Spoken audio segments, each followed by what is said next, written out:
नमस्कार मंडळी, कशा आहात तुम्ही सगळे? सर्व ठीक. तर आज आपण पाहूया गजनियाचं झाड कसं लावायचं. हे बघा, हे गजनियाचं झाड आहे आणि हे देवपूजेसाठी सुद्धा वापरलं जातं शायद, मला माहीत नाही तेवढं.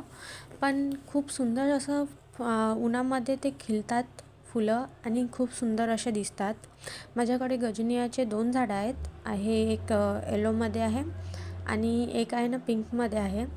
याची जी माती होती, जी मी नर्सरीमधून आणलेली आहे, ती आहे ना खूप रफ होती.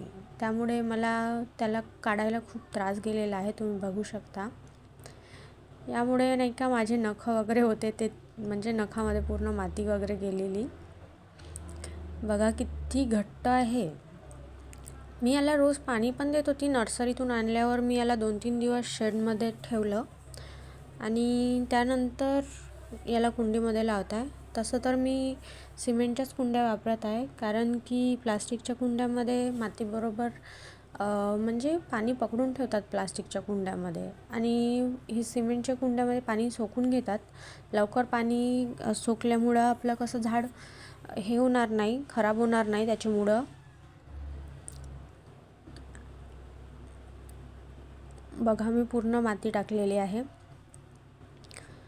ही माती आहे ना कुंडीच्या, म्हणजे थोडं पाणी आपलं राहील अशी टाकावी कुंडीमध्ये माती.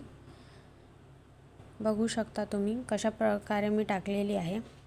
पूर्ण मुळं झाकायची असतात मातीने. कुणी आहे ना पूर्ण म्हणजे मुळं दिसतच असतात कुणाकुणाचे.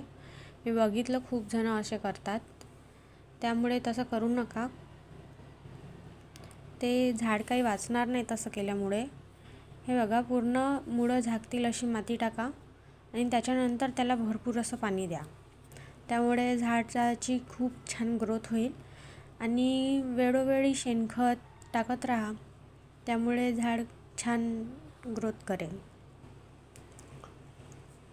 याला 2-3च फुलं लागलेली होती, पण इतकं सुंदर दिसत होतं, काय सांगू तुम्हाला. तुम्ही बघू शकता किती सुंदर आहेत फुलं, छान दिसत आहात पूर्ण. आणि आता बघा, मी भरपूर पाणी दिलेलं आहे, पूर्ण खाली निघलेलं आहे पाणी, तुम्ही बघा.